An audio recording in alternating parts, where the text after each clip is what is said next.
Hello, Globebusters. Yes, of course they're serious. You do? You have? No kidding. Uh-huh. Oh, they'll cure your globitis this week. Thank you. We got one!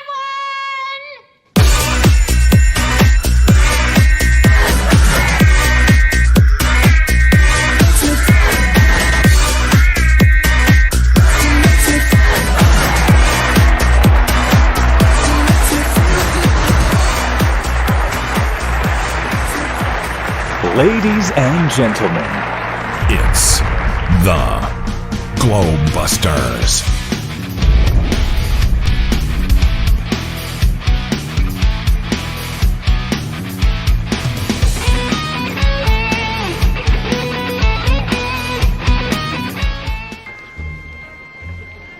What are you supposed to be, some kind of a cosmonaut?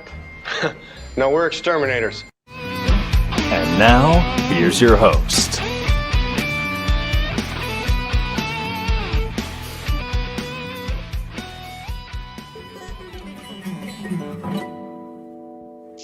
And welcome everybody to Globebusters in a Flat World. Or maybe I should have sang it like, in a flat world. Well, I can't do it as good as Kai does, but anyway. How is everybody doing? We're back for another Sunday just before the Flattoberfest festival, which is coming up this weekend. Well, next weekend, actually.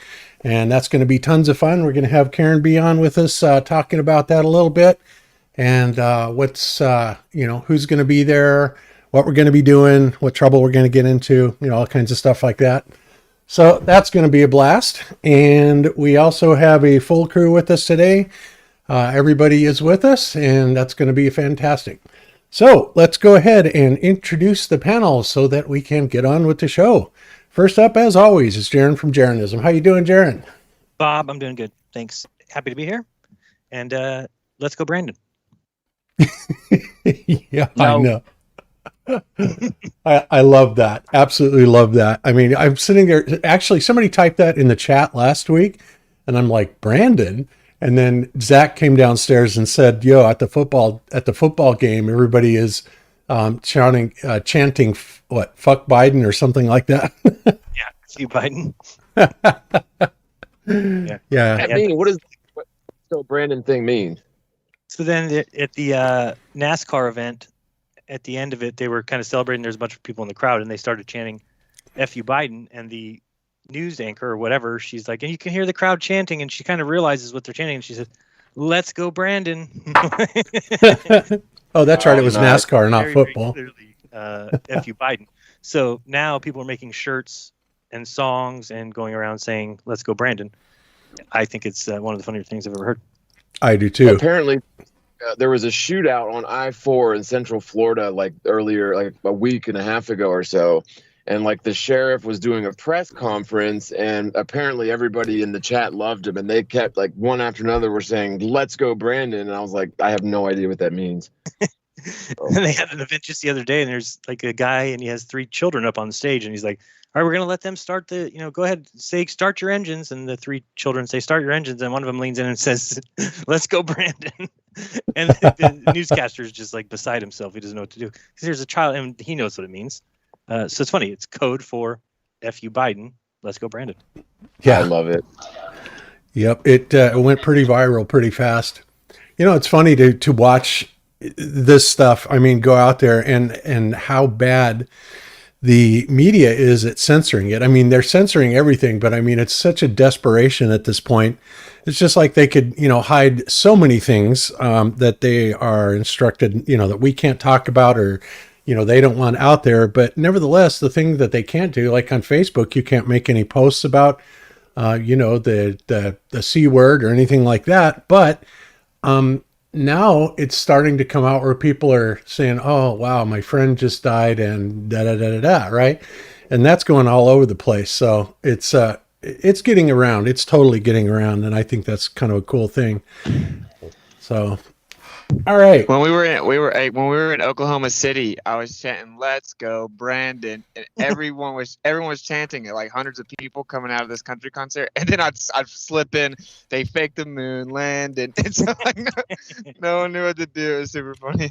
It's times like these that I'm glad we got stuck with Biden. I mean, could you imagine if Hillary would have won the primaries? Then everybody would be saying, "Let's go, Hillary."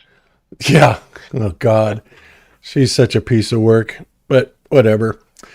Okay. All right. So next up we have Nur para todos or Iro Landucci. Hey, Iro, I made you second today. What do you think of that? Okay, no, that's great. That's great. I really appreciate. I know that I need to get do more effort to receive the first prize, the first turn. Yeah, Jeran is a very difficult challenge to beat, but I'm gonna do my best. Yes. I'm working every day. I wake up in the morning thinking, how can I get better and be the first to be introduced in the show. That's right. Well, that's right. You got to wake up. What time is it there, Iro, right now? It's late Right in the now evening. it's 9 p.m. Oh, 7. Okay.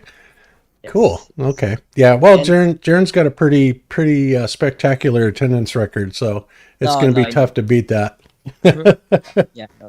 No, but by the way, you are talking about censoring and censorship, and be careful. Be really careful because right now YouTube is censoring all deniers or negationists. I don't know how to say in English of the weather. And I am using that word because I don't want to pronounce the correct word, just in case. But I received 2 strikes in one secondary channels that I had, and immediately, a video like 6 months ago talking about how the weather reacts and all that type of topic, and they are at the same level of if you pronounce the organization for take care of us in terms of health. So be careful, Here- because if you are one of those channels that have questioning or has a video questioning the weather, maybe it's better to erase it, delete it or whatever, because you can receive direct strikes. Or put it on Rockfin. Here, Of course. I'm sure you can say the word. I honestly have no idea what you're talking about, but I would like to know so that maybe I don't. Now I can say it because it's not following the word that I used to that I used a few seconds ago. I am talking about the climate, the how you pronounce in English the climate change. Climate change, yes. All topics. Really? Okay. All deniers, huh? Wow. I believe you understand when I say weather. Okay, no, yeah. Climate change, it becomes the new strike method for censorship. But immediately, I mean, they are already announced in their official page, and it's at the same level of vaccination and World Health Organization things. So you cannot deny or question the climate change, or you're going to receive a direct strike. That's crazy. And so they actually went back into your history and retroactively striked you? Yes. In fact, they shoot me down.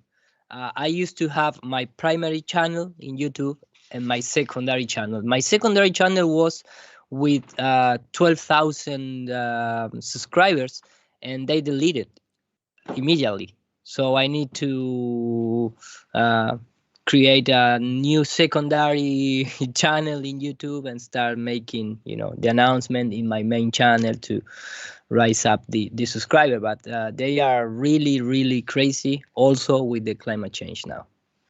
And I don't know how many time left until it's gonna be like the flatter topic to be, Yeah, if you want to make like a little announcement video announcing your new channel, I'll go ahead and put it up on the main channel, but it has to be original, because guess what? They just yesterday gave me back my monetization on the main channel here.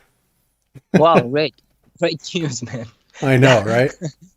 Yeah, it's crazy. YouTube is crazy, and in fact, I have a lot of friends that a lot of friends in the Spanish community, they recovered the delete channels, but they insist like sending like 40 or 50 appeals, and after that number, and trying a lot of things, they recover the deleted channels. Wow. Crazy, but that is nuts. YouTube, so funny. Yeah, it's very funny, but they can give you back. Now that you've got your pristine condition and you're able to monetize, it's almost as if dare we even post videos on the channel, right? I mean, maybe we should just leave it as sort of like a decorative piece, right, and not do anything with it. The channel. Yeah, no kidding. Well, that's why. That's why I think the way that I'm doing is probably the best. And Jeran's kind of doing the same thing. We'll do the non-offensive stuff, or non-censored stuff on the first part of a show, or whatever, and just keep the rest of it for Rockfin, because none of us want to lose our main channels, but they're just making it ridiculous. And with the climate change thing, that's crazy. That's not even completely crazy, but it's for real, and I already received 2 strikes. Wow. Okay. Well, it makes me wonder though, because they're so nondescript as to why they give you the strikes. Are you sure there wasn't something within those videos that you mentioned that was not related to... No, they tell you. They tell you when, for example, when my old channel was deleted, in the email that they are sent you, they say, we are not allowed directly like this, questioning the efficacy of the the metal that you put in your arm, and also you cannot talk against the world blah blah blah blah, world health blah blah blah. So in this case they send me an email telling me that I receive a strike because in the community guidelines it's not allowed to go against the climate change. Jesus. Okay. Well, whatever. I mean, pretty soon, well, it's already happening. I would be curious just to see how many channels YouTube has deleted or lost, or how much revenue, but I'll bet it's been a lot, all for this agenda that they're carrying out. It's crazy. But anyway, so let's move forward with the introductions. We're almost there. Next up, we have John TheMorgile. How you doing, John?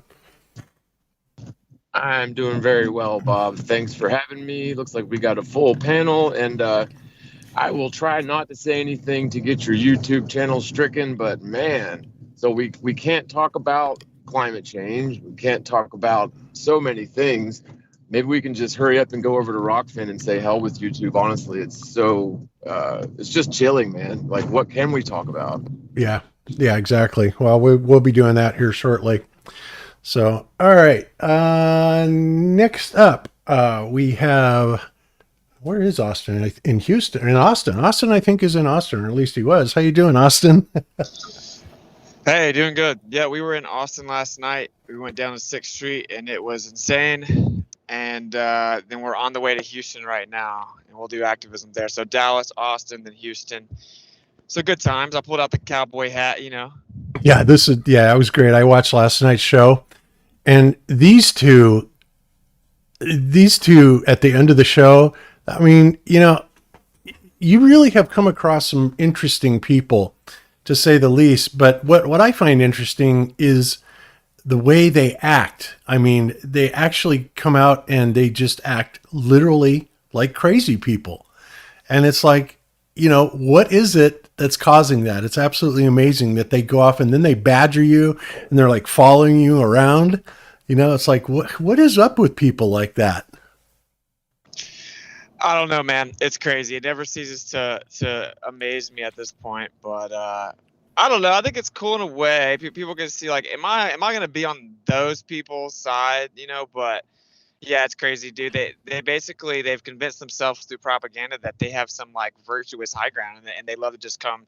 Dude, the funniest part to me was this guy's trying to like virtue signal about me being racist, And then this guy right here comes, and he's like, he puts his arm around me, and he's like, this is a real nigga right here. So like he like destroys his like mercy signal. It's so funny. It's so funny. But yeah, you get crazy people, man. Comes to territory, you know. You really do, yeah. And then of course the night before that, which was Dallas, we had this guy, and it's like this guy comes down and he's like, you know, following you around, trying to provoke you. You know, I think he's got little man syndrome or something like that, but he's just sitting there. What a dick. I mean, he's another one that just was over the top. He followed you down there, right? And just so he could, you know, come on and basically almost try and pick a fight with you. Yeah, it's like he wanted me to lose my cool or something. But actually, I went the whole tour, and these Globers that talk big, they never come out. But the last 3 cities, we've had like some creepy little Glober stalker come out. And I guess they want me to like lose my cool or get in a fight or something, or want me to get in trouble. I don't know, but what are you gonna do, man? Imagine being that lame. If you think Flat Earth's stupid, why would you stalk it? You know, that's insane. Exactly. And the other thing is, I mean, you know, you played it absolutely perfectly cool. I mean, you're telling me it's like, stay away from my shit. I will defend it, all this stuff. And, you know, and then he's just trying to provoke you more and more and more. And what it's like, I don't know if he doesn't realize it or not, but it's like, if a fight breaks out, the cops are going to get called. Somebody's probably going to go to jail.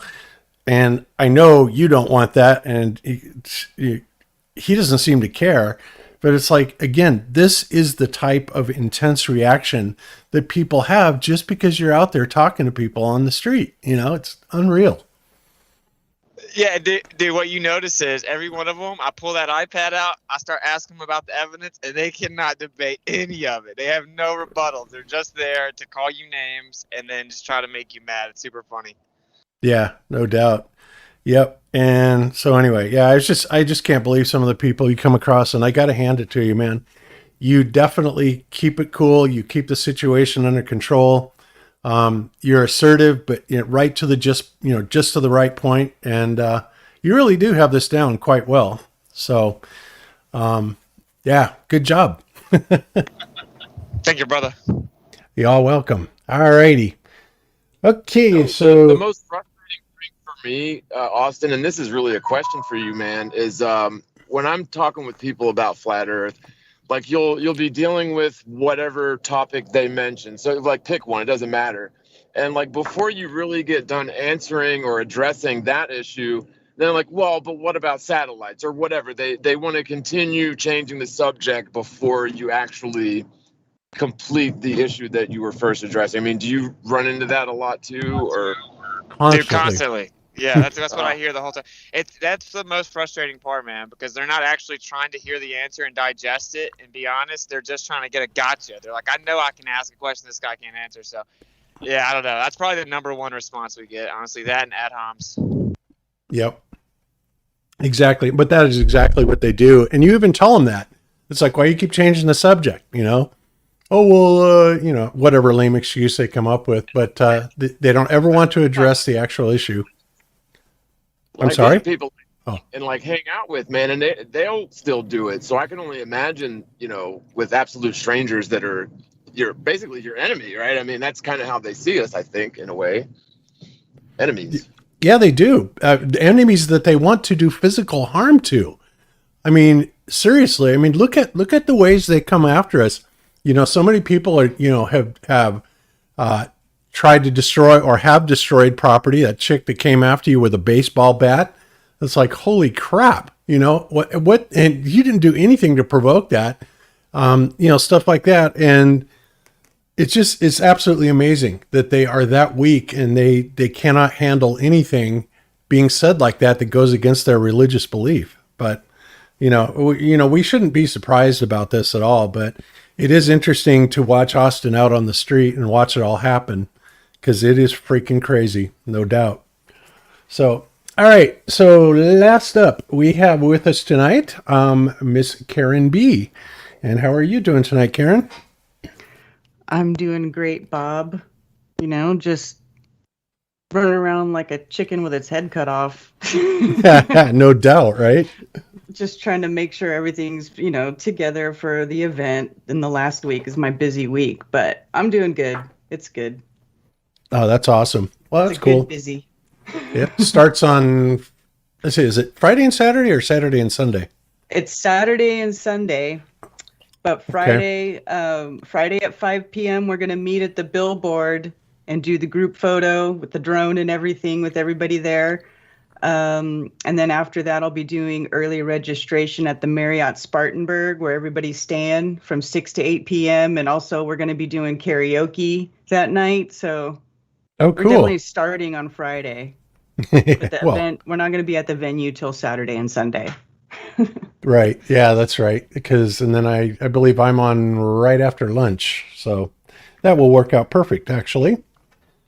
So cool. What was I going to say? Oh, crap. I forgot what I was going to ask you. Well, anyway, so I noticed that you put out another video on it, kind of a trailer. Should we go ahead and play that just for fun so everybody can take a look at it? Sure. All right, let's go ahead and play this. It's a minute 52 seconds. So here we go. Oops, is that right? Yep. Are you ready? It's time for Flattoberfest 2021. A 2-day event in historic downtown Spartanburg, South Carolina. With Mike Williams, Bob Nodell, music by ODD TV, music and presentation by Jason Lindgren, Marty Leeds of MartyLeeds33.com, Flat Earth Intel with Corey Kell, music by One Big Love, How the World Works exhibit with Cami Nodell and Zack Zabala. Singles can join the secret mingle for single flat earthers. Live Q&A panel on day 2, featuring all the speakers and some of your other favorite content creators.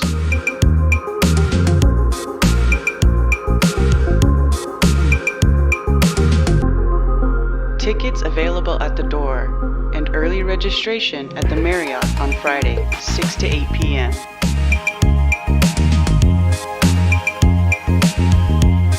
Reunite your divine spark.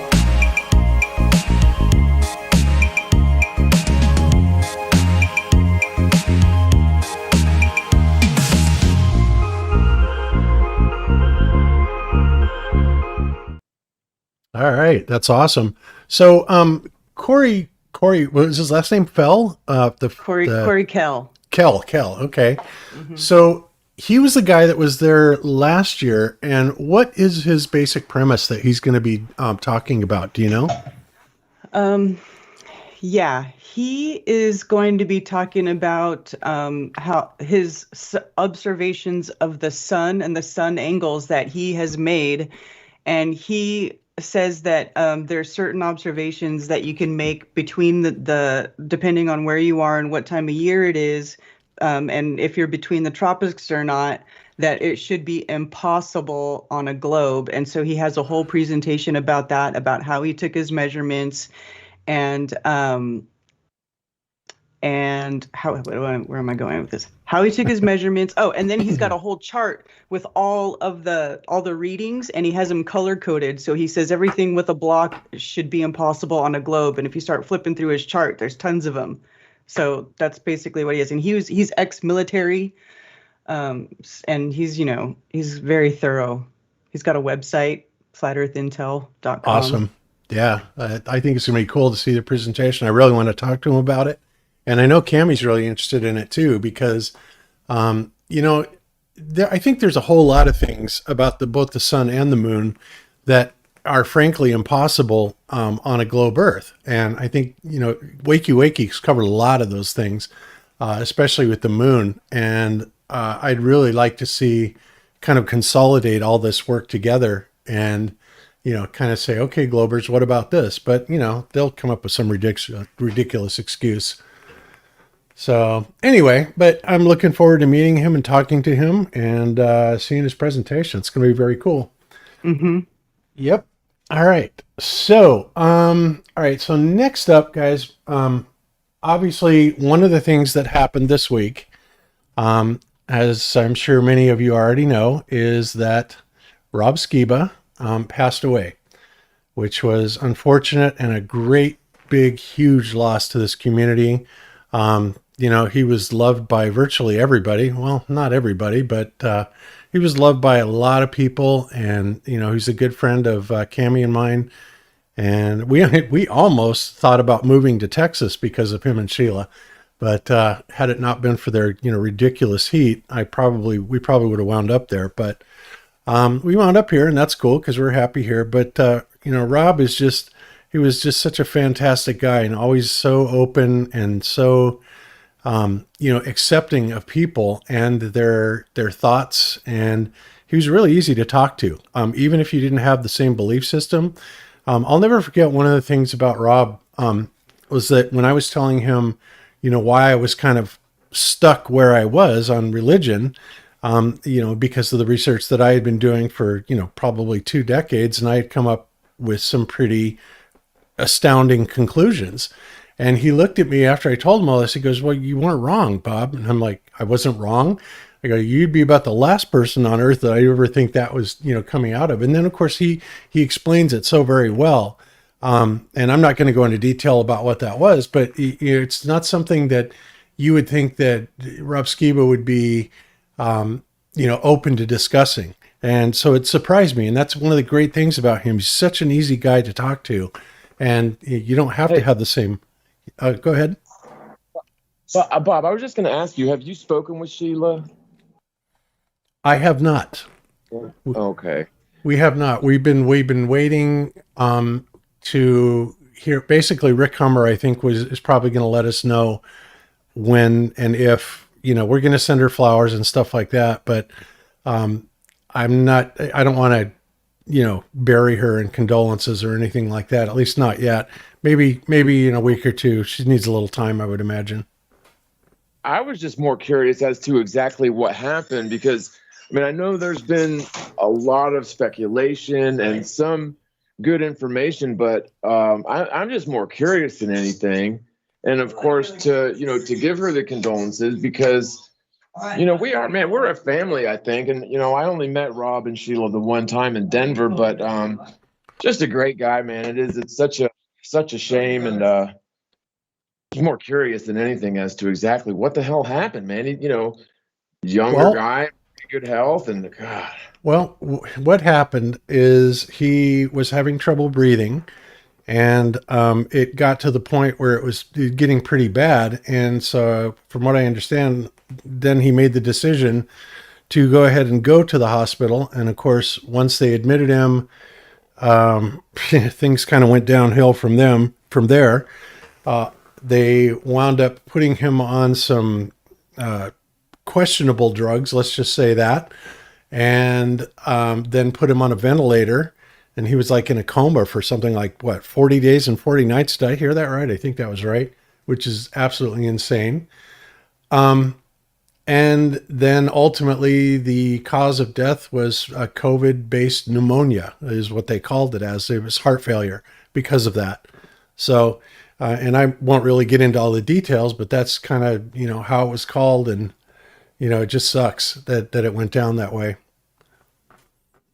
Well, and I worked with the company back during the ARRA, the American Recovery Reinvestment Act, where the federal government was basically dumping a bunch of money at hospitals and private practices to implement electronic health records. And basically, the numbers were similar. So they were offering providers like $44,000 to do this. And I found it very interesting that, God, we're on YouTube. I can't really say much of this, I don't think, but that they were offering these doctors and hospitals $44,000 to diagnose COVID fatalities, right? Well, I think the proper wording, how they would say it, so we don't get in trouble with YouTube, is when they made the diagnosis, not to make the diagnosis, right? Which obviously is a direct incentive, but you know. Well, that's exactly right. And so, I mean, I spoke with many doctors that swore up and down they would never switch to electronic health records. They felt it was an invasion of privacy. They felt it was an invasion of the doctor-patient privilege and all this stuff, and they were totally against it. But when you told them, well, your only options is if you don't do this, then you're not going to be able to bill Medicare or Medicaid anymore. And if you do this, you're going to get a bunch of money. And ultimately, they would do it because $44,000 is a big incentive even for doctors. Yeah. You know, and the thing is, man, and I don't want to talk too much about it, at least on this half. You know, to me, this is something to where I just see it as Rob potentially being caught in the crossfire of something deep and insidious, man. I'm not going to speculate too much again on YouTube, but I mean, what a better way to, you know, for the powers which ought not be, to lash out at the truther community, the flat earther community, anti-vaxxers, than to take someone such as Rob and, you know, fill in the blanks. If I keep talking, I know I'm going to get your brand newly, you know, remonetized channel taken down. But I mean, you know, I think that we as a community need to really look into this and dig into this and put some pressure on this because it's worth it, man. I mean, that's a human being, that's a person's life. And, you know, I don't know. It just seems to me like, well, there's a lot of people obviously in the same boat. And, you know, the one thing that we do have to acknowledge is try as they might with all their censorship, the word is still getting out. So, you know, that's a good thing. But one of the most amazing things, and I think the first time I saw, oops, not that one, this video, I think Jeran, did you play this one the night you did the tribute to Rob Skiba, this video, the Zulu one? No. Oh, you didn't? Okay. Well, if you guys have not seen this, this will blow your mind. Because talk about prophetic, and it's Prophecy Club right behind him. Now, mind you, I'm looking at the screen and all I see is like a earth and the sun and some little blue dots. Oh, John took over the screen sharing. I just had that going in the background so I didn't have to fool with it later. I can stop if I have to. Now I know what you're talking about. You're talking about the video where he's talking in 2015. We did show that. Okay. Yeah, that's crazy, bro. That blew my mind when I saw that. Yeah, this guy's is insane. It is so prophetic. It's unbelievable. It's a little less than 2 minutes to listen to this, but you guys have to hear this because this is just incredible. Let's give it a listen. Like this might happen with regard to a pandemic.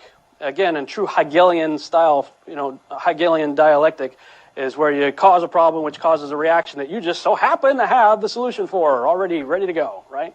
So, okay, just imagine this. Whoever they are, they're responsible for everything, right? Release a really bad flu pandemic of some sort. Well, imagine this. If you don't get the shot that they've got all ready to go for you, no shot or cure means, well, you don't have a job. Somebody mentioned last night their job requires them to take the flu shot. And if they don't get the flu shot, they lose their job. So we're already seeing kind of a microcosm of that happening right now, a test. Got to take the shot. Or you can't be a teacher in school, or you can't work at CVS or whatever. You got to take the shot. So they're already making it mandatory for some people. So we've got a little miniature test going on with that. If you don't take it, there's no cure, no job. You end up being quarantined. Oh, you don't want to take the shot? You don't want to take what really I believe is going to be the mark of the beast? Well, fine, you're going to have to be quarantined. Bring you over here. Well, that means you're not going to have any money, which means you won't be able to buy or sell. That seems to be a good explanation to me to explain why they can't buy or sell, but also explain why they beg for death, but death flees from them. Because they can't die, right? So that's if you don't take the shot, you end up with no job, quarantine, no flu, or no food, no buying or selling. But if you do take the shot, well, you have some interesting side effects. Yeah. Okay. So yeah, 2012. I've seen people post different dates, but anyway, 2012 was allegedly when this was, and it looks about right. That it would have been about 9 years ago, and it's absolutely amazing.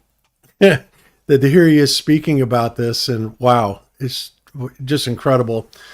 So, I'm definitely going to miss him, guys. And the other thing that just floors me is the reaction of some of the community. Some people, I've been following this like on Facebook and on YouTube, and I cannot believe people will use this, to say, well, I told you so, or, this guy was really a CIA operative, or I don't believe that he died. This is all a psyop type of stuff. I don't know why people have to do that. That's so crazy. I mean, the guy was a really fantastic guy. And, when people come out and say, well, this is a psyop, he's not really dead. It just kind of is a big slap in the face to all of us who were his friends, right? And know him and knew him very well. So I just think that it's so screwed up that people act this way. And we have more coming up on it. Have you guys seen Jeff Daugherty's new video that's going to be premiering, I guess, in a couple days? I saw the title of it. Did you? It's like, what is up with that? I mean, What is it? I missed it. I'm gonna go look. Yeah, go look. It's like on the front page right now. I don't understand what happened. Like decency. Like, okay, and you may have had differences with him, but let's say that Dean Odle dies. You can bet your ass I'm not going to make a video that says why the world's a better place now that Dean Odle's dead. Now, I might feel that way, but I'm not going to make that video. And I'm not. Exactly. And if I make that video, it's going to be down the road. I'm going to at least have a little bit of empathy for his family, and know that that's when they're searching the internet and seeing things. And I don't need to make a name for myself by. I'm going to go after him 2 days after he's dead. It just doesn't make sense to me. Oh boy. Yeah, isn't that unbelievable? Why? I mean, Sources. I just don't get it. Why do you want to be that guy? I wouldn't want to be that guy. Yeah. And then we've got this thing, wonders if he worked for the CIA. I'm not sure exactly what that's about, but, it's like. Oh, Zoom Truth? No, I'm not surprised he's putting shit out. Yeah. Yeah. It's just wrong, I mean, this is not the time to, make accusations or say the world's a better place or anything like that. I mean, people's general decency, sense of decency has gone right out the window. And they don't give a crap what they say about anything if they think it's going to get them views or prove them right or whatever. It's just so wrong. But it's just so illogical at the same time. It's just like they tried to say Chris was a CIA operative. I'm like, you're dumb. Yeah, the CIA wanted to make sure I could go around and speak about truth. And Rob breaks it down so thoroughly and so accurately. Yeah, the CIA really just wants to get flat earth evidence and truth out there to everyone. And I guess now he's in protective services. It's like, it's not even logical. You don't even have, and this is one of the worst parts of that flat earth has to deal with, in my opinion. There's not one flat earth content maker that hasn't been called a shill by another flat earther, right? So it's like, it's just ridiculous how people eat their own. And then to top it off, this is so much more serious than something like Chris driving me around. I can't even imagine being this lame of a person. So it's kind of ridiculous. And anyone that's talking about it, people have hit me up and asked about it. Like, I just am deleting their number and blocking them. I think it's insane to even bring it up. So there's my take. It's dumb. It's like illogical and disrespectful. It totally is. It's like, and I understand that flat earthers and truthers in general are suspicious, right? And rightfully so. I mean, we've been lied to about everything, but when it gets to the point where it is turned on, a member of the community or somebody that has otherwise done really, really good work and has a really good record of doing that with no evidence whatsoever, and saying stuff like that is absolutely unbelievable. And these people will think that they've really got, there's some guy that's going around, I don't know if you know this or not, Jeran, but there's some guy going around saying that you admitted that you worked for the FBI. Yeah, it's so dumb. And it goes back to that whole thing with Moriarty, which I did get phone calls from the FBI and work with the FBI, meaning not working for them. We were trying to catch a guy that had stolen over $40 million. And I was directly involved with him in a way that he was emailing me. He wouldn't talk to other people, but he would talk to me. It was very strange. So they took, oh, you work for the FBI. Karen, you should have seen. So after I woke up the next morning after our show, because we appeared on that Sorry Anti-Vaxxer site, I was just getting flooded with all these troll comments on the Brockman one because we put it up for free, right? So I said, you know what? And there was like 100,000 views. So like if that many people are going to come here. I'm going to put it on paid. I'm going to make them pay to come here and comment on Rob Skiba's death. I'm not going to let them just do that. So I put it on premium, and then I go and I upload the video to Vimeo so that I can put it there and I can give it a password out to those who wanted to see it. By the time I got to YouTube, there was like 40 comments saying, "You and Karen are liars. You're just trying to promote Rockfin. This was all a ploy. You're trying to make money off Rob Skiba." I mean, I'm like, these are the people in this community. Like, how can I have done what I've done for the last 6 years and then people just say, "Oh, I bet you now he's trying to use Rob Skiba to make money on one video through." I mean, it's just embarrassing. Yeah, really. It is embarrassing. And I was telling Brian, I'm like, this is ridiculous. How come everybody is already calling it fake? You know, I don't know the truth of this situation. Obviously, I'm not there. I can't verify anything to anybody, but it's just so ridiculous. What if one of us died? I told Brian, I'm like, make sure if something horrible happens to me, you take lots of pictures of my bloody, dismembered body and video so that you can prove to everybody that I actually died and they don't posthumously label me a shill because they don't believe I actually died. That's just how stupid it is. Yeah. Honestly, though, when there's an incentive, a large monetary incentive for hospitals to have you go that way, I'm sorry. I don't like going to hospitals to begin with, but you won't catch me dead in a hospital, honestly, because. Well, no, actually, that's probably where we would catch you dead. Right? Yeah. Yeah, I know. I know it sounds very paranoid and conspiratorial, but well, not really. John, when you consider the fact that the Journal for the American Medical Association, the JAMA publication that is their mainstream publication, comes out, and this was like the first time I saw this was damn near 20 years ago at this point, you know, long before it got really into these deep conspiracies. It came out and said doctors at that time were the third leading cause of death in the world. And it's like, you got to be kidding me. Doctors, and when they say that, they mean like mistakes, malpractice, Another interesting factoid that surgeons are one of the highest professions to have psychopaths as the professional. That's a real statistic. Yep. Yeah, it's absolutely insane. So anyway, you know, I don't know. I just don't know what to say about all this. It's freaking crazy. All right. So hang on a second. Oh, okay. All right. So anyway, I'm just really sorry about Rob passing. He's going to be greatly missed in this community. And when we hear from Sheila, we will definitely let everybody know how she is doing. And Cami is thinking about going to Texas maybe next month or the month after to try and visit her for a little bit, because she and Cami got really close and they're pretty good friends. So hopefully she can bring her a little comfort, which would be great. So before we move on, I just want to say real quick, man, Rob was just a great guy, man. Like I said, I only met him once, but the brief time I spent with him, he was very personable, felt like I'd known him for years. His wife, Sheila's great, awesome woman, very sweet, very nice, down-to-earth people. And it's a shame. His loss will be felt. And yeah, and we are not trying to make money off of his death. No. I think a lot of the people saying negative stuff are people that they never met him in real life. You know, it's easier to say shit like that if you guys never met people in real life, but we've met this man in real life, and some of us multiple times. You know, he was at all the conferences. I saw him at all the conferences. He spoke at my conference. I mean, he was a really good dude. He was really cool. I can't say anything bad about Rob Skiba. The only thing I didn't like was when he was doing the Trump thing there for a minute. But, you know, he wasn't the only one. You know, but he still had such a great body of work. He made so many great Flat Earth videos.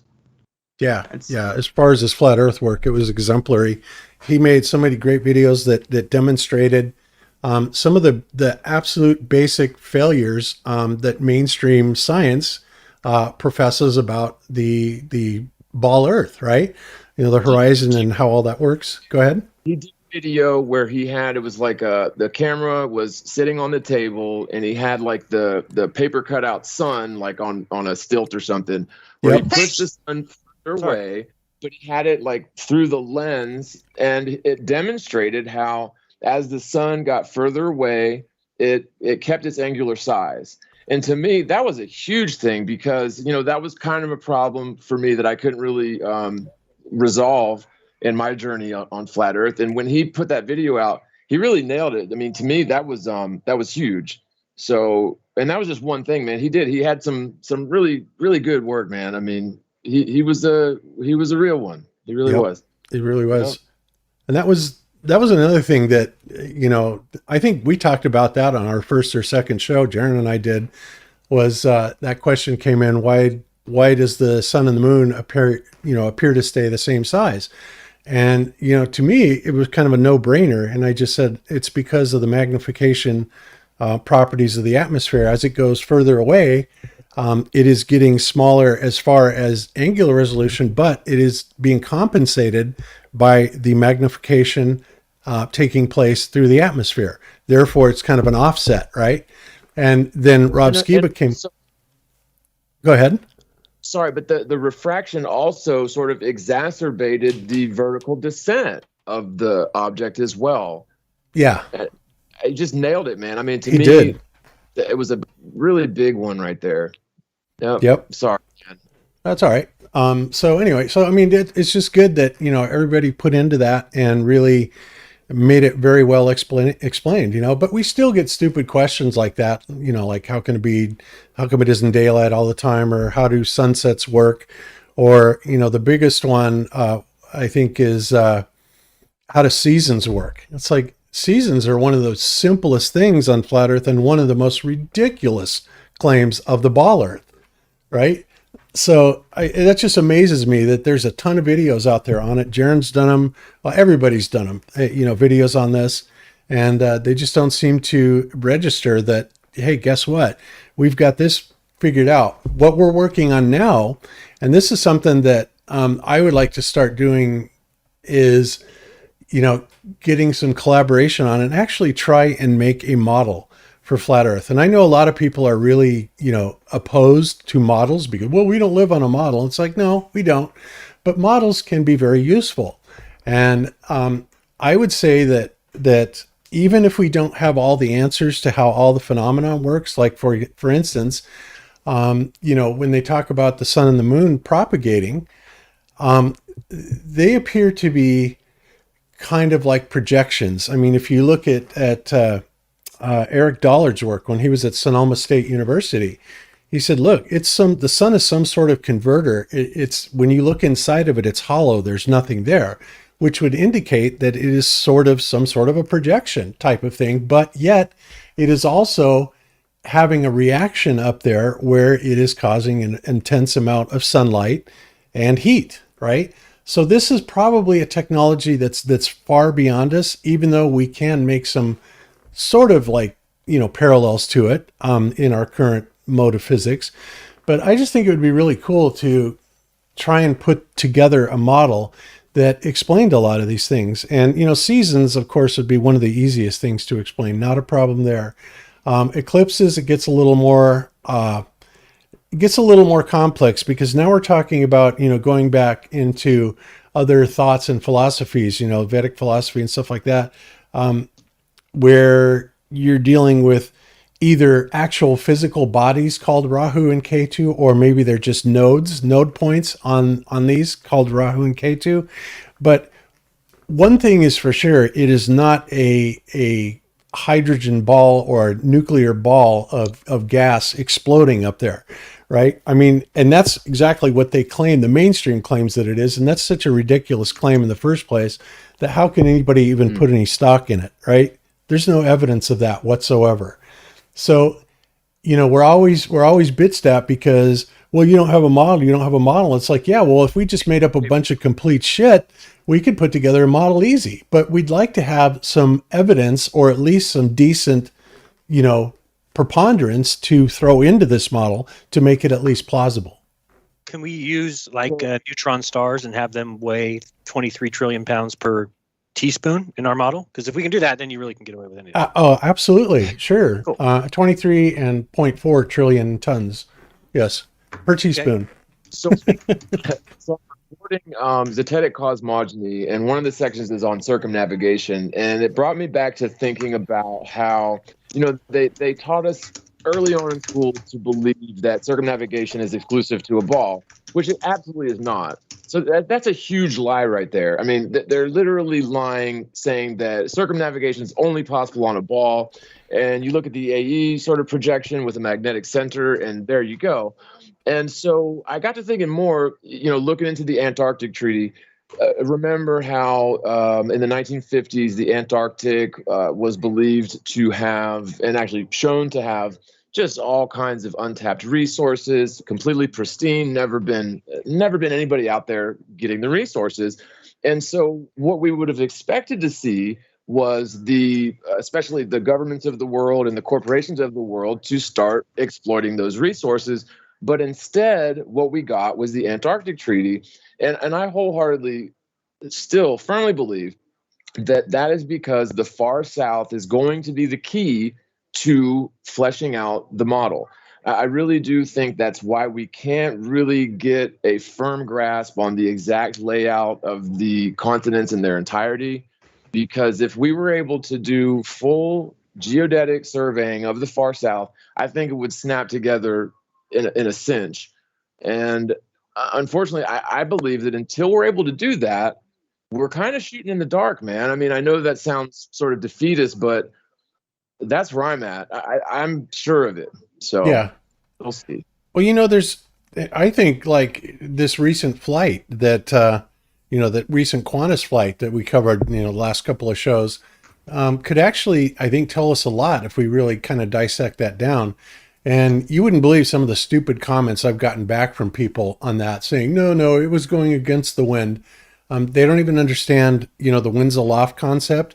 And when you're looking at that, the flight data says that their ground speed is like 560 miles per hour, which is absurd, right?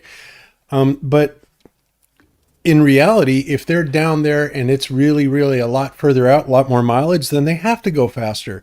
And what is the evidence that they did? Well, because of the fact that they were able to stay up with the sunlight going across that, I think is a huge piece of evidence.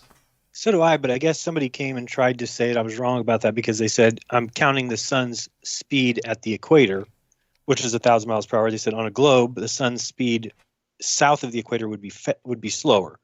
So they said, I said, well, I was basing it off the sun speed on the outside track would be faster than 1,000, right? So it gets into that whole complaint again as to, okay, well, if you're going to take for granted it's a sphere, then I can see somebody saying, oh, this does match the sphere. But if you take for granted that it's flat, you could say it matches flat because it's moving as fast as the outer sun path is.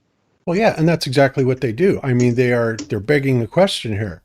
They can't even prove R, let alone say it's a globe or anything like that. And why would the sun be any different, speed when you think about it? I mean, yeah, as compared to the land that's going across.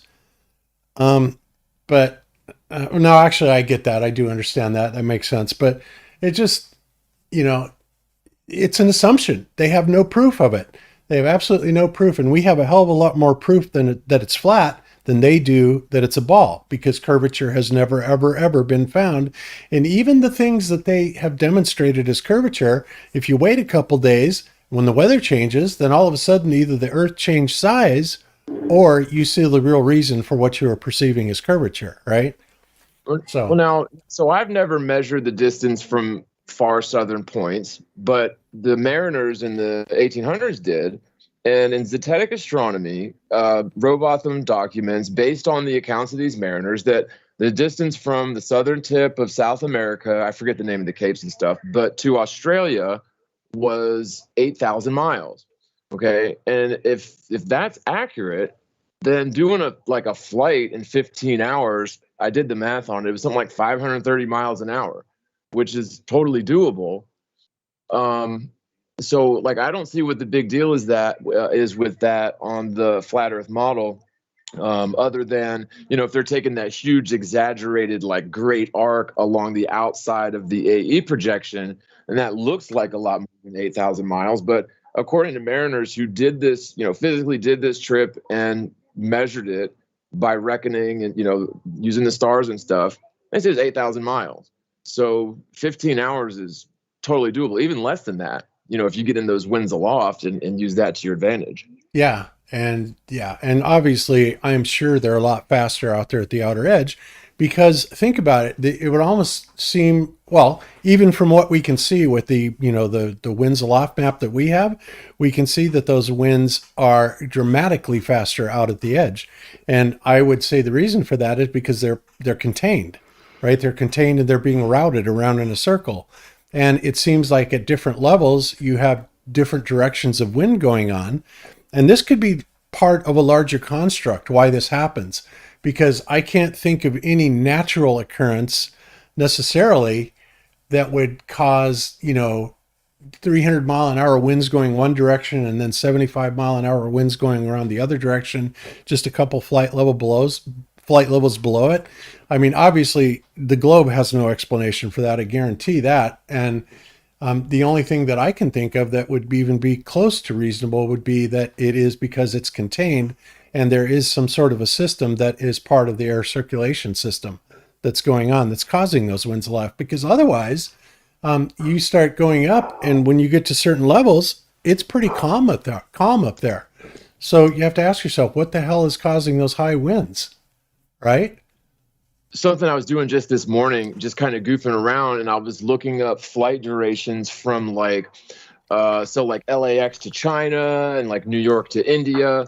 And what I found consistently all falls in line with an AE projection. So like Northern Hemisphere departure point and destinations are all relatively short flights, like 9, 10 hours, 13 hours. But then when you get into Southern Hemisphere, so like South America to Australia, South Africa to South America, you're talking like days, like 58-hour flights with 3 stops. And if you look at the sort of the flight routes on it, like say a Mercator projection, everything's routed into the north. And that makes perfect sense on an AE projection, makes no sense on a globe. I mean, you'd expect shortcuts, through the far south all over the place on the globe, and it rarely happens. When it does happen, it's like one flight in a blue moon, and they make a huge big deal of it. And yet again, they could be using these winds aloft and maybe faster than average planes. Well, they have to be. They have to be using them. Right.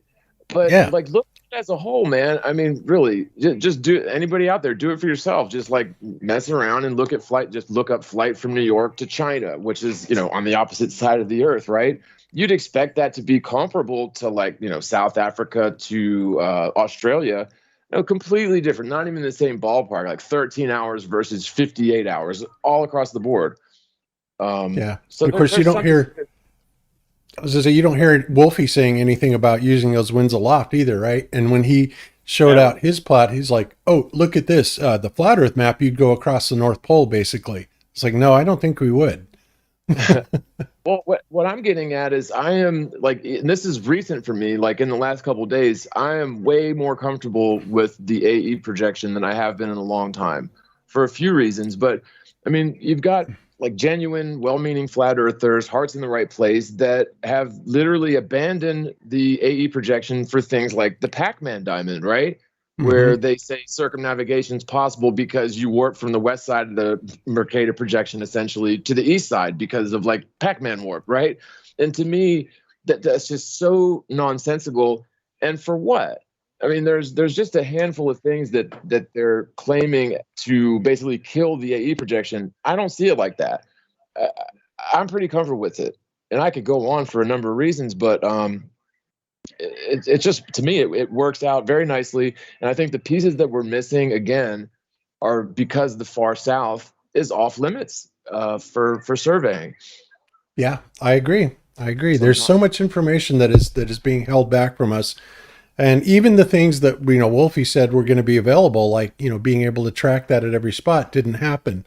And of course, like I said, the other thing that was guaranteed with that business membership of FlightAware or Flight, whatever it was, was to be able to have access to the winds from 10,000 to 60,000 feet, which of course would have pretty much, summed it up for us. But ironically, you can't get those on the outer edge. They're not there. Why would people accept that? It's so funny. I mean, if you have all this equipment on the planes and it's able to transmit all this data, then why would it be that just certain flights, the flights that would prove one way or the other, don't give you reliable or any wind data or anything like that? Because I don't think it adds. Yeah, it's exactly right, Jeran. It's just like the reason why they took away the AE projection out of nullskull.net in the first place, because it is too revealing, way too revealing.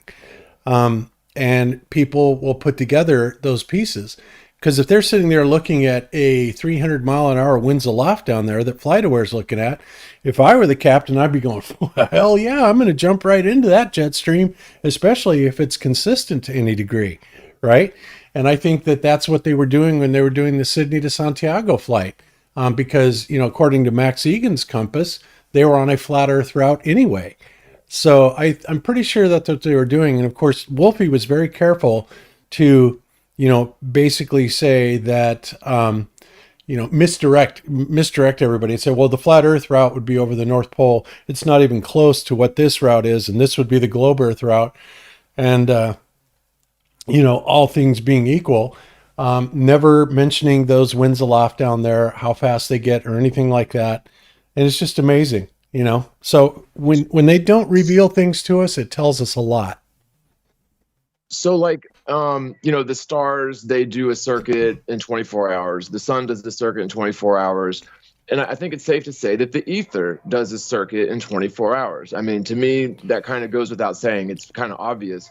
It does. So, right, because the spokes of a wheel, even though the wheel is going around once, the outer part of the spokes going around a much faster velocity. So it wouldn't surprise me if the winds aloft in the far south are just hauling balls. And the fact that, that data is not readily available, even when you're paying for memberships for exactly that. Well, not only that, can you imagine how would they explain that? It's like, okay, so if they show that, 300-400 miles an hour, whatever, and it's like, okay, can you explain that? On a ball? Yeah. On a flat Earth, I think we could explain it, but, on a ball, there's no way. Then couple that with the fact that we know that the barometric pressure in the far south is a lot lower than it is in the north. And so drag becomes less and less of a factor, right? Yep. I mean, I think it's entirely possible that commercial flights in the far south could be approaching 1,000 miles an hour, easy. I totally agree. In fact, and like I said, if that track is accurate at all, then I would say that it probably is, because I don't agree with what they're saying. Well, down there it's only 500 miles an hour. So I'm going to take a closer look at that, honestly, because one way we could probably tell is to look at the northern hemisphere and in relationship to the sun and see. But then, of course, it's going to be correct on the north, so that really wouldn't tell us anything, would it? So anyway, whatever. Okay, so let's move on. So John, I think we can sneak in your presentation before we drop the YouTube side. So if you want to fire up your screen share. Sure. I think I've still got it going, or do I need to redo it? You have to reshare. Let me stop. Okay. I'll stop my share. So I've got two instances of Skype going. I've got one on my PC, which I'm going to use for screen share. And then I've got the one going here on my phone that I'm talking through. So I don't think that should be an issue. No, it shouldn't be. So let me know if you can see my screen here. I do see your screen. Let me change you to full screen view, and there we go. And you are presenting. Okay, cool. So I'm just going to talk about solar eclipses a little bit.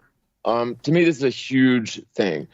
So in order for a solar eclipse to occur, and we're just strictly focusing on the globe Earth model, forget flat Earth for a minute here. We're just kind of humoring the hypothesis of the ball Earth model and what exactly is happening during eclipse. So during a solar eclipse, there's a few very specific things that need to happen. The moon has to be aligned to the sun and the Earth upon the ecliptic plane. And of course, according to the globe model, I don't know why it's not letting me scroll down, but they claim that the moon's orbit is 5 degrees offset to the ecliptic plane. So that's sort of represented by this little diagram here. That really doesn't come into play because, again, the only time that an eclipse is going to occur is when the moon is, in fact, aligned to the ecliptic plane. So if the moon is on its high divergence, north of the ecliptic plane, it's never going to be able to create an eclipse. It's not possible, especially because the globe earthers have really painted themselves into a corner where, you have the umbra penumbra thing going on where the sun, the sun's rays create sort of a stylish point where the moon has to transit that one single point. There's no leeway. It has to be right there. And so on this diagram, we're looking at it from sort of like a orthogonal view, a profile view. So we're sitting in the ecliptic plane looking at the system, but it also goes from like a top-down view. So this one here, we're looking at the North Pole from above. Same diagram actually works.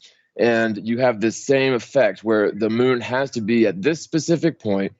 And so long and short, here's the problem.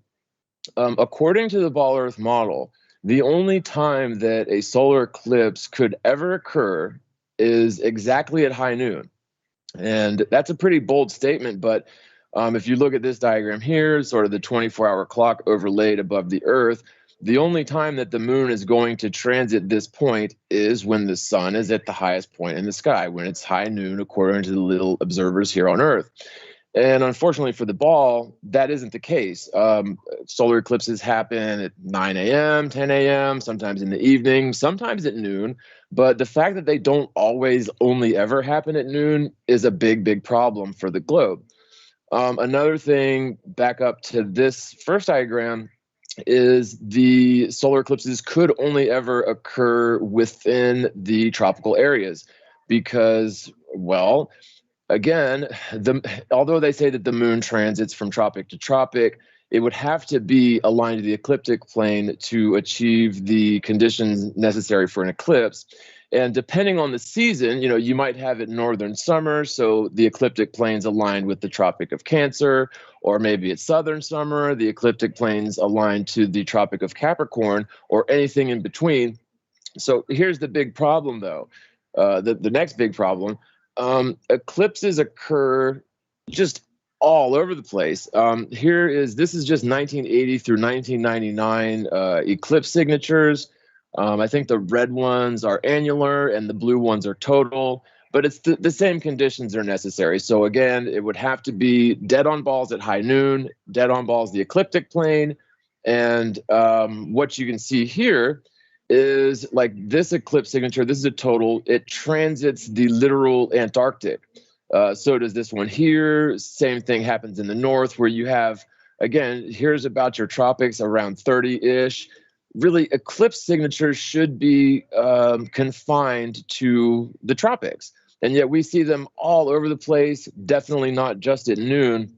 And so what my point here is that the solar eclipses and their signatures just absolutely demolish the Ball Earth theory, again, because they don't happen just only at noon. They don't happen just only in the tropical areas. And if you look into these, it's really, really interesting, man, because if you start to sort of humor these eclipse signatures in a flat Earth model, it really makes you wonder, God, what the hell are the sun and the moon, man? I mean, there's a big mystery up there, but I think when we really dig deep and start studying the eclipses, it's going to yield a lot of answers. Now, another big, huge problem with the Ball Earth theory and eclipses is the shadow of the moon. So during eclipses, the shadow of the moon, when it hits the Earth here, it's usually like 50 or 100 miles in diameter. On record, there's been about 3 or 4 in history that we've been keeping track of where the shadow of the moon, the totality is like 2 miles in diameter. So that's the direct shadow of the moon, 2 miles in diameter. Okay, now you're talking about an object that is allegedly 2,000 miles in diameter, some 250,000 miles away, with a light source, 100 million miles away, casting a shadow that's 2 miles in diameter. This is tantamount to holding up a basketball in front of a light source and having the basketball cast a shadow that's like a 1/4 inch in diameter. It's frankly, it's ridiculous. It's absurd. And not only that, when you flip it over, John, if when you look at the moon's shadow across the Earth versus the Earth's shadow across the moon, they're not even remotely close. There should be basically a 4-to-1 difference in the ratio. They're not even close, not even in the same ballpark. Yeah, and that's begging the question that it is the Earth's shadow hitting the moon. And of course, that's the assumption. Well, in the heliocentric model. Right. We have to go with that assumption, humoring the heliocentric model. And, I get a lot of flack from ball earthers for really scrutinizing and debunking the heliocentric model using observations like eclipses and such. The thing is, with science, and I'm not going to call any of these experiments, but I will say that it is in the vein of the scientific inquiry. They'll all tell you, and they'll make fun of you if you don't know this, but science will never prove a positive. Science can only ever disprove things. You can only prove a negative. And so what better way to apply our inquiry than to skeptically scrutinize and try to debunk the globe Earth model? Because here's the thing, if it's true, then you can never debunk it, right? I mean, the truth cannot be debunked. There's no contradictions if something's true. And yet, contrarily, if something is false, if it's a fallacy, then you're necessarily going to find discrepancies and problems with it. And so, to the people that say, "Oh, you're not allowed," and I've had this said to me, "You're not allowed to debunk the globe Earth anymore. Just go on proving flat Earth." Right. Whatever, man. I mean, that's absurd. If we show time and time again that the Earth isn't a spinning ball, and the observations that we have of things like eclipses don't work in your model, I mean, how can they go around saying that they have a working model when, again, the moon's shadow being 2 miles in diameter, I'm going to go out on a limb here and say that is indicative, unless there's some really weird lensing effects going on that, we're not aware of. And this would be more pertinent to a flat Earth discussion. The moon is relatively small and local. Now, I've heard estimates using trigonometry and such that the sun and moon are, 3,000 to 4,000 miles in altitude, some 30 miles in diameter, and that may be the case. I just have trouble adhering to a 30-mile diameter object casting a shadow that's only 2 miles in diameter. I would say that the smallest the shadow's ever been of the moon during an eclipse is probably your best indicator of the actual angular size of the moon. So what about 50 miles? Well, perhaps the moon's as little as 2 miles in diameter. Because again, there have been eclipses where the shadow of the moon, the totality, was just 2 miles. Oh, really? I didn't know that. Yeah. Wow. Because the one in August of 2017 was 70 miles, right? 70, yeah, that's what it normally is. And again, it's not the norm that proves anything here. It's the extremes. Right. And when you get to something extremely small as 2 miles in diameter, and I could find the dates. I probably should have pulled those up, but you can find a lot of real good information on the Facebook page. It's called the $5,000 NASA Eclipse Challenge that my friend put together. Yes. But those 3 dates are in there where it leaves you scratching your head like, wow, how small and how local is the moon? And of course, the angular size of the moon can be changed according to our observation point, based on atmospheric lensing and things like that. But shadows, man, I have a hard time resolving that, because when you're dealing with a single light source like the sun and a single obstructing object like the moon, I hate to say, but shadows are very predictable.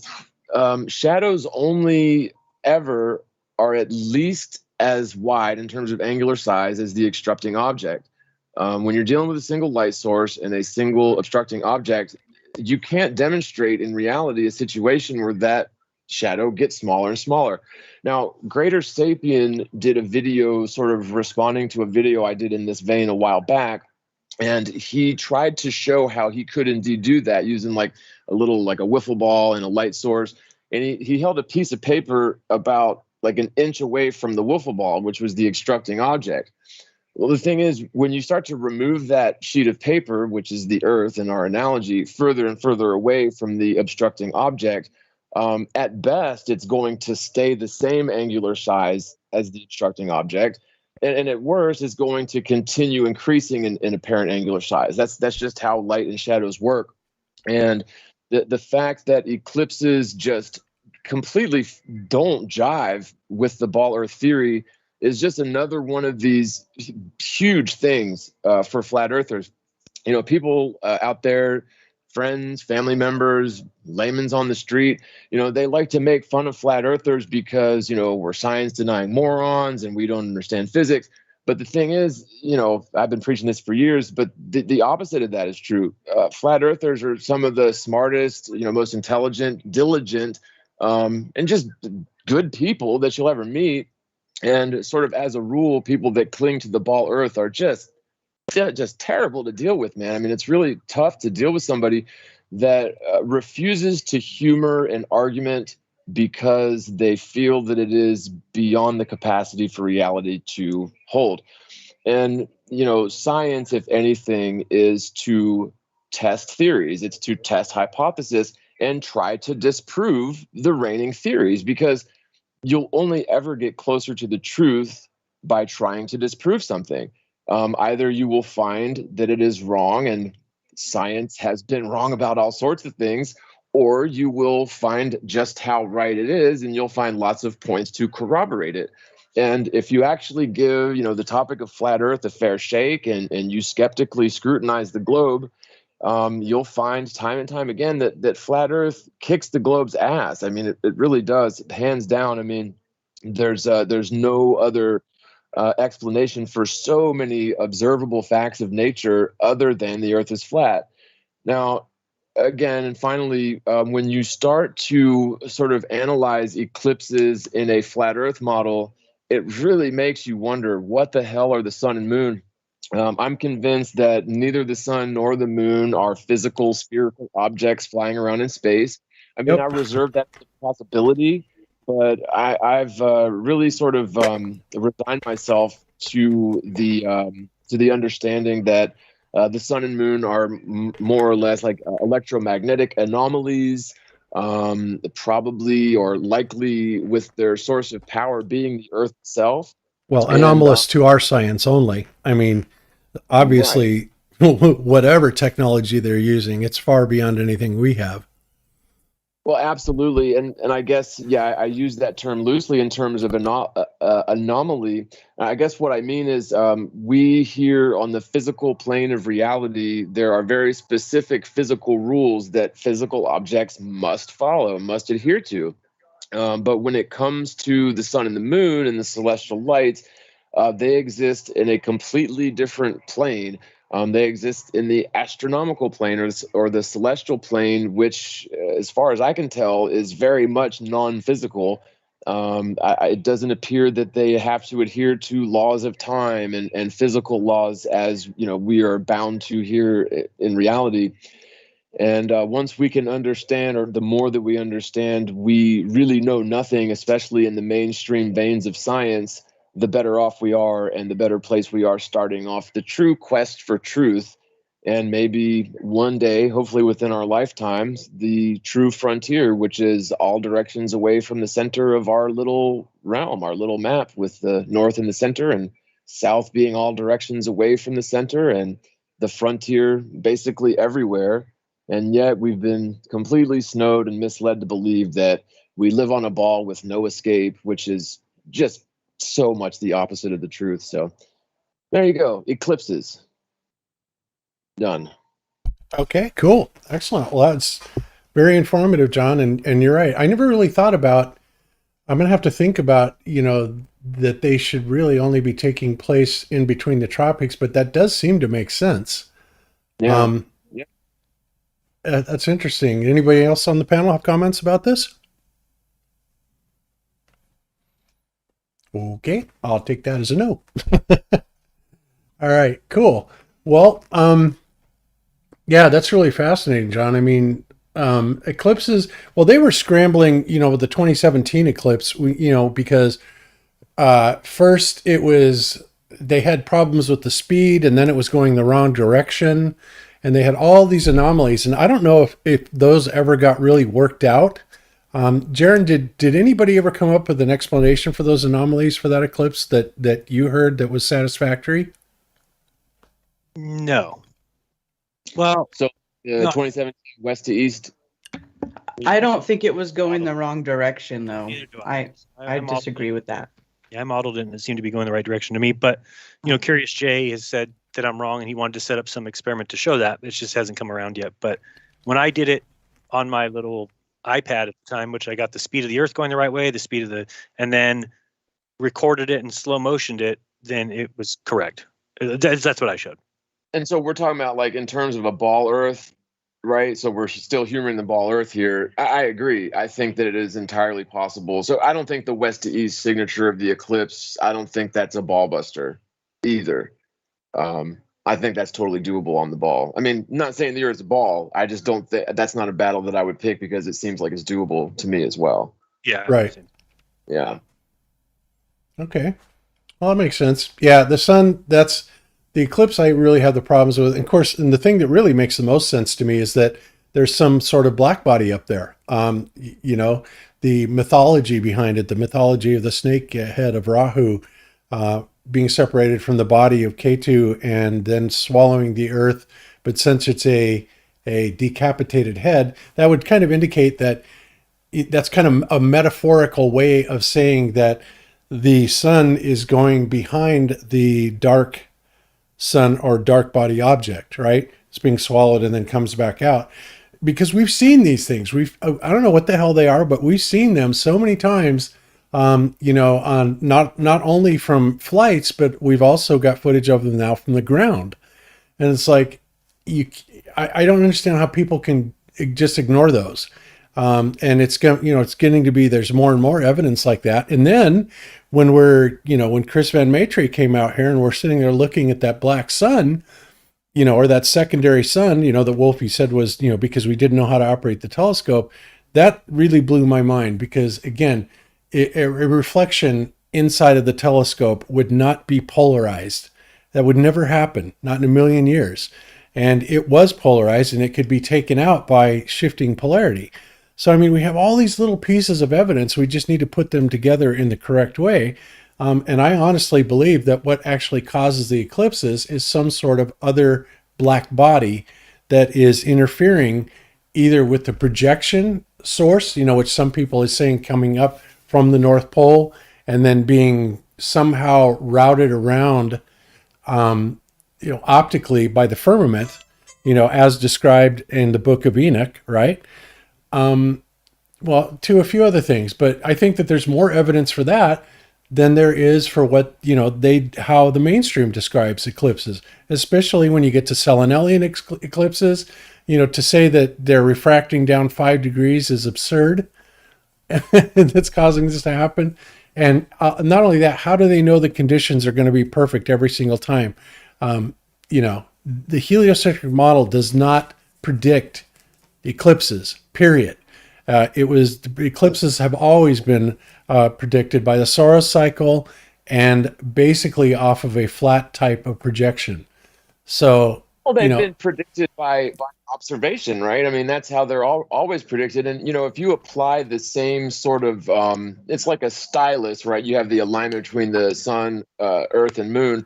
For the lunar eclipses, you run into similar problems. And, I lost my train of thought onto something that you had just mentioned I was going to comment on, and I just totally brain farted.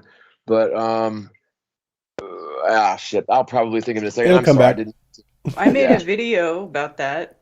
Yes, you did, and it's a great video. Does not predict eclipses because it's true. I went to show their website because they have NASA doesn't even take responsibility for the information for the eclipse. They tell you it's all gotten from some guy called Mr. Eclipse. It's Fred Espenak or whatever his name is.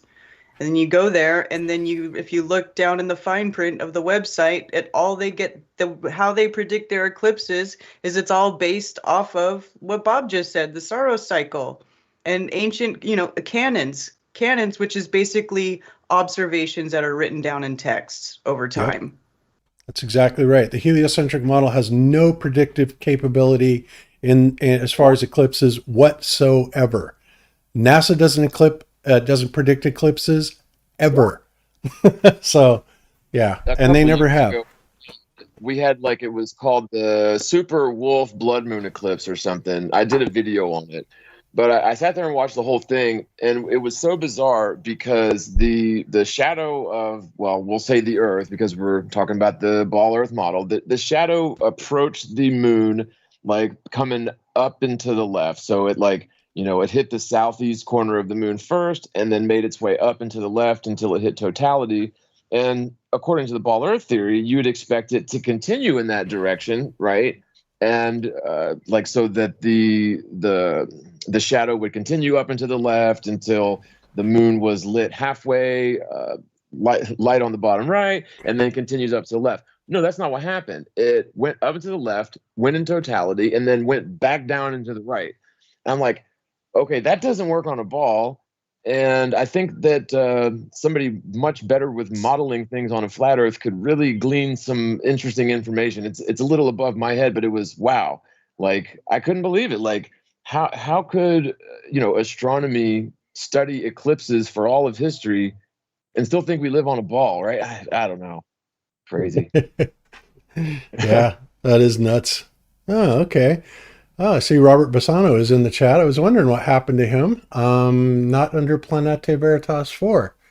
So, Robert, I'm going to have to make note of your new channel. I didn't know that you had gotten a new one. What is the name of the new one? It's just under Robert B is how it's showing up.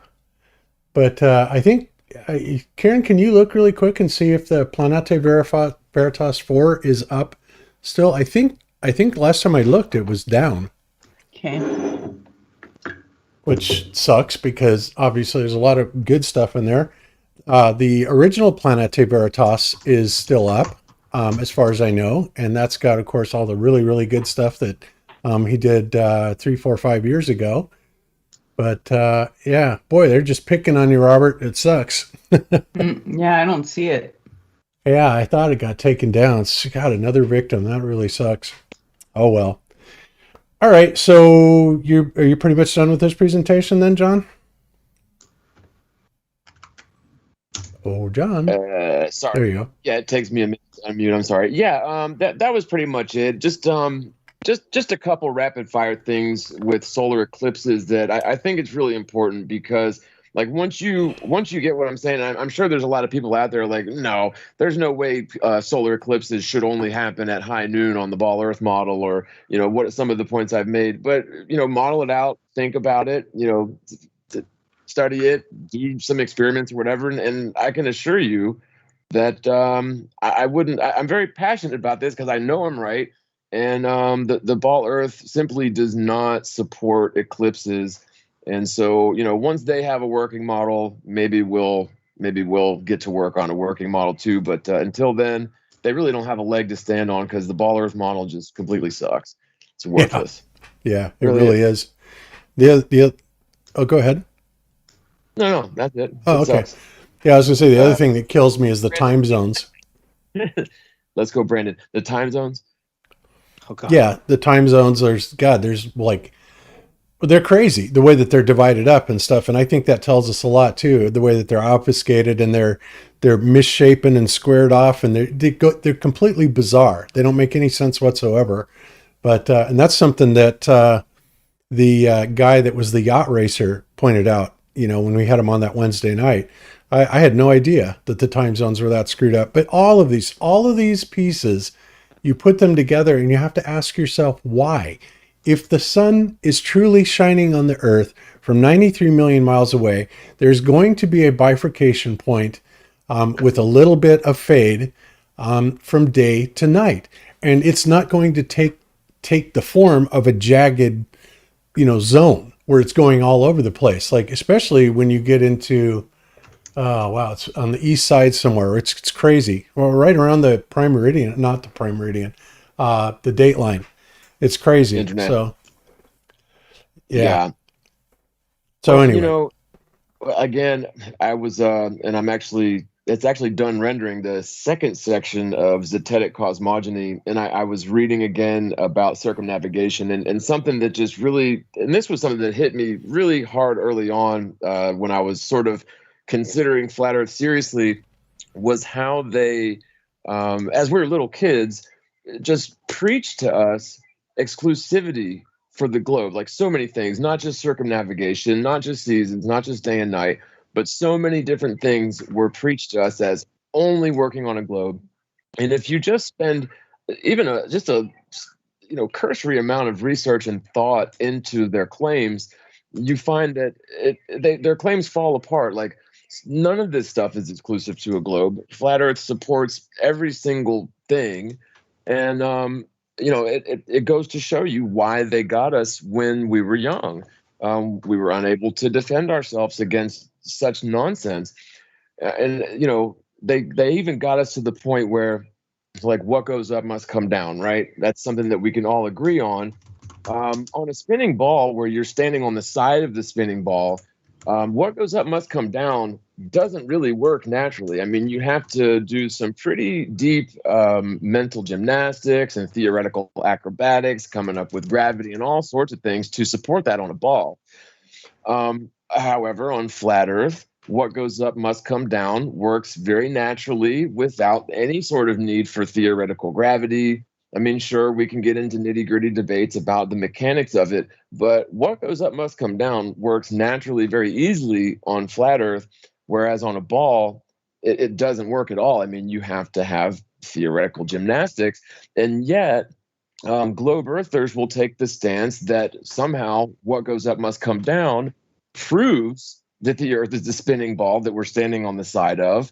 And flat earthers need to somehow explain how what goes up must come down on a flat Earth, which is completely the opposite of logic. I mean, they have got people's minds so twisted that the opposite of sense, like just complete nonsense, seems logical and sensible to them, whereas logical and sensible seems like nonsense to them. I mean, they really have people just completely flip aspects. You're like, the water will fall off a flat Earth into space. And you're like, yeah, but it doesn't off the globe. You're right. How dare I?